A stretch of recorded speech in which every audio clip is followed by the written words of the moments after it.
O tema do nosso seminário é Padrões morfológicos dos animais blastocelomados. E o grupo é composto por mim, Letícia Machado, pela Jennifer e pela Luísa Maria. Nós iremos abordar nesse vídeo os seguintes tópicos: o que são animais blastocelomados, ou seja, o que é o blastoceloma, a morfologia geral desses animais e, por fim, os filos que apresentam esses animais. Eu vou começar falando o que são os animais blastocelomados, então o que é o blastoceloma. E para a gente entender o que é o blastoceloma, a gente precisa compreender alguns processos. Então, o primeiro deles é a clivagem do ovo. Então, aqui nós temos o ovo e ele vai precisar ser clivado. E ele é clivado a partir do eixo de clivagem polar, que é uma linha imaginária onde ocorre essa clivagem polar, ou seja, que vai de um polo até o outro, e pode ocorrer de duas formas distintas. Então, quando esse eixo ele é radial, que seria esse caso aqui, ou seja, que ele pode ser paralelo ou perpendicular, como nesse caso, a organização celular é melhor, pois uma célula, um blastocelo, ele fica sobreposto sobre o outro, então uma célula fica em cima da outra. Quando o eixo ele é espiral, que seria esse caso, que é quando apresenta um ângulo agudo, uma célula ela se sobrepõe a duas células e assim por diante. Então, não há uma organização tão boa quanto no outro caso. Depois da clivagem, ocorre então o processo de gastrulação. Então, assim que acaba o processo da clivagem, nós temos uma estrutura que é formada por uma camada envoltória externa, chamada de ectoderme, que seria essa camada, e no interior há uma cavidade chamada de blastocelo. Então, com isso é iniciado o processo de gastrulação, que seria esse processo para formar a endoderme, a mesoderme e a cavidade interna, quando há essa cavidade. A gastrulação ela pode ocorrer de formas distintas. O primeiro caso, então, é quando ela ocorre por invaginação, que é quando as células do ectoderma elas são invaginadas em direção ao ectoderma, para o interior, formando o endoderma, que seria nesse caso aqui.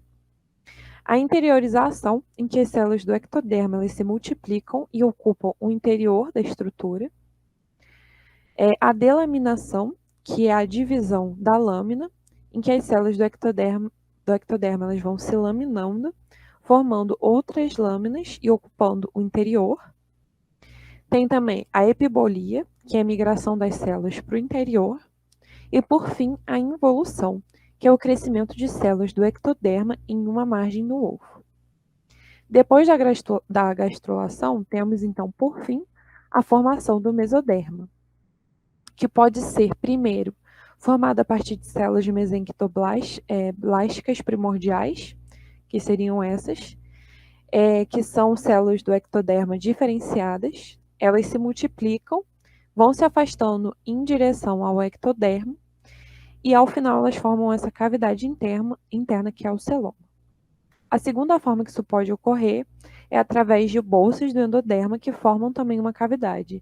Então, essas bolsas vão fazer uma invaginação, que vai crescer, também vai se afastar em direção ao ectoderma, formando essa cavidade que é o celoma.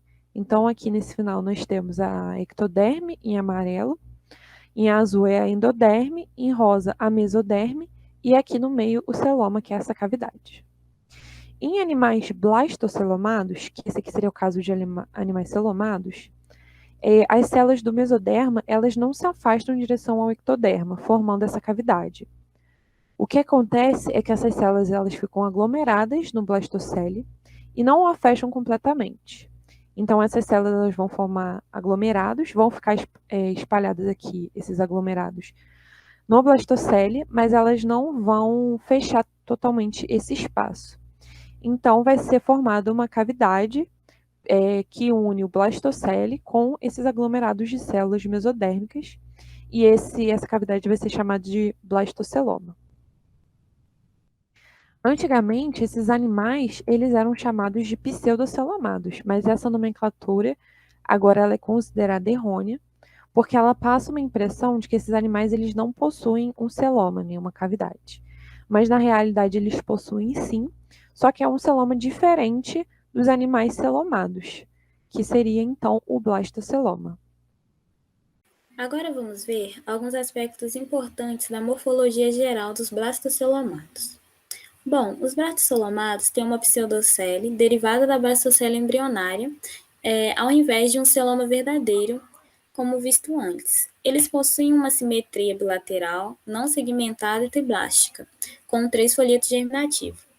Algumas exceções a essas características são o Phylloquinorintia, que apresentam indivíduos segmentados.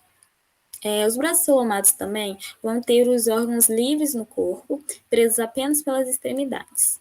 Vão apresentar um fluido pseudocélico, que vai funcionar como um esqueleto hidrostático e como um meio para o transporte interno.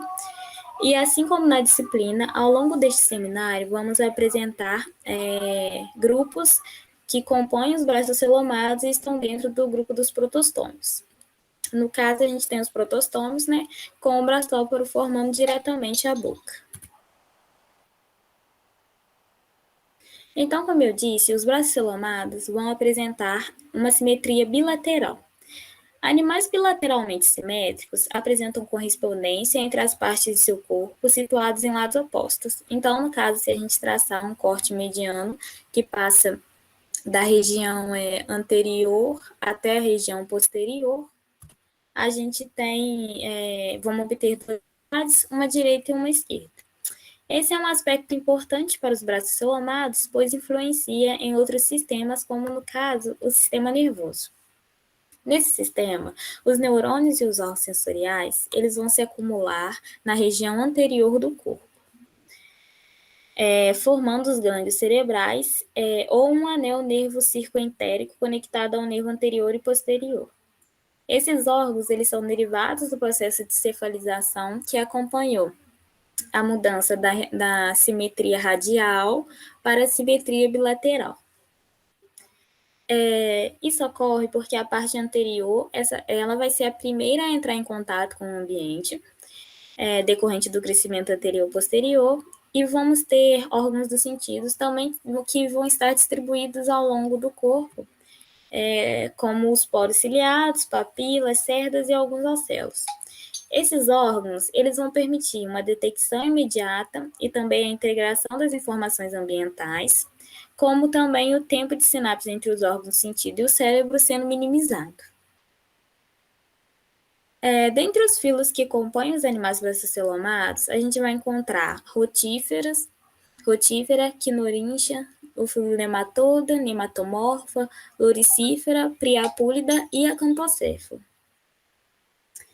Algumas características gerais desses grupos são animais de vermiforme, em alguns casos, a parede do corpo sendo composta por uma epiderme celular ou sensicial, com uma cutícula espessada, algumas vezes apresentando mudas, ou, no caso, vão apresentar uma lâmina proteica intracelular de sustentação. A maioria das camadas musculares, elas vão ser compostas de fibras longitudinais e eles vão ter os cílios funcionais na maioria dos filos ausentes. O sistema digestório, ele vai estar ausente nos acantocéfalos e vão estar completo em outros grupos, contendo a boca, o intestino e o ânus. Os indivíduos braçocelomados, neste caso, não apresentam órgãos respiratórios e circulatórios, e eles, no entanto, eles apresentam um sistema excretor com protonefrídeos em alguns casos, ou ainda outros podem apresentar cloacas, e no caso as cloacas vão receber o produto da excreção, da digestão e também da reprodução, ou alguns grupos ainda podem apresentar uma excreção que vai estar ocorrendo a nível celular. Por fim, o sistema reprodutor desses indivíduos, eles apresentam gônadas e ductos que podem ser simples ou duplos. Eles vão ser compostos de indivíduos de sexos separados e alguns grupos vão ter as fêmeas com ovos microscópicos, apresentando ovos microscópicos e também compostos por quitina. Eles vão ter o desenvolvimento direto ou podem apresentar um ciclo de vida mais complexo. Assim como os grupos celomados, os bractelomados vão apresentar algumas vantagens referentes às suas características, como uma maior liberdade de movimentos, ou espaço para desenvolvimento e diferenciação de sistemas digestivos, excretor e reprodutor. Vão apresentar também um sistema simples de circulação e distribuição produtos pelo corpo, um local de armazenamento de metabólitos que podem ser lançados para o exterior através de ductos excretores e órgãos hidrostáticos. Filogenia. A organização da cavidade corporal não é mais, atualmente, uma característica tão importante para a filogenia. Anteriormente, primeiro em 1908 e depois em 1951, os indivíduos blastocelomados chegaram até a ser reunidos em um único grupo, que era chamado de asquiomintos, que significa literalmente eumintos com uma cavidade. Porém, se concluiu que esse filo não constituía um grupo monofilético, pois dados indicavam que a condição blastocelomada surgiu várias vezes ao longo de Metazoa. Atualmente, a divisão das espécies que compõem esse grupo, com base também em dados moleculares, é feita em Esquizozoa e Spiralia, sendo que em Spiralia, esse último grupo, inclui também o antigo grupo Lophotrochozoa, que também não é mais considerado um grupo monofilético.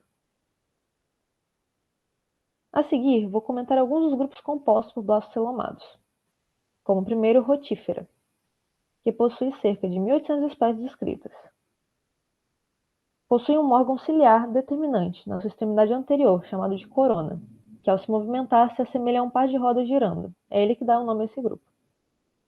São mais comuns em água doce, mas também existem espécies que são encontradas em ambientes marinhos e em solo úmido. Depois, temos o filo Quinorrinchia. Existem discussões para definir se eles são realmente blastocelomados ou se são acelomados.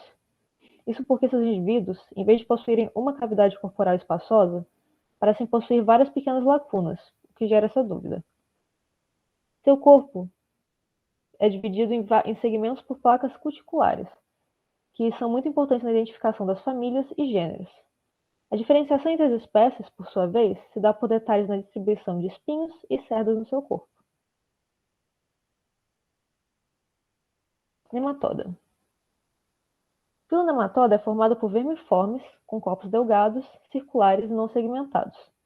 É um dos grupos mais abundantes e diversificados de metazoários, sendo que ocupam quase todos os habitats na água e na terra. E suas espécies parasitárias parasitam quase todos os grupos de animais e plantas. Já o filo nematomorfa, que recebe esse nome devido ao formato desses animais, que se assemelha muito a um fio de cabelo, podem chegar até 1 metro de comprimento e ocupam normalmente ambientes aquáticos, especialmente de água doce. O filo nematomorfa, o seu blastoceloma pode ser ou espaçoso e cheio de fluido, ou reduzido pela invaginação do mesênquima. Na maioria das espécies é a segunda opção, normalmente o blastoceloma é reduzido. Filo Priapula. Este possui 20 espécies viventes, sendo que existem outras espécies que foram encontradas em fóssil. São vermiformes cilíndricos. E ainda existem dúvidas se são celomados ou blastocelomados. Vale comentar que são muito comuns em registros fósseis, sendo que existem vestígios de terem sido muito presentes no Paleozoico. E por fim, temos Loricifera. Seu nome se refere à lórica cuticular bem desenvolvida que envolve o corpo desses animais. A primeira espécie desse grupo foi descrita em 1983, e desde então são mais de 34 espécies. Vale notar que são todos animais de vida livre. Eles são normalmente encontrados entre 20 e 450 metros de profundidade no mar, em sedimentos marinhos grosseiros. Mas já houve um caso de uma espécie ter sido encontrada a mais de 8.000 metros de profundidade no Pacífico Ocidental.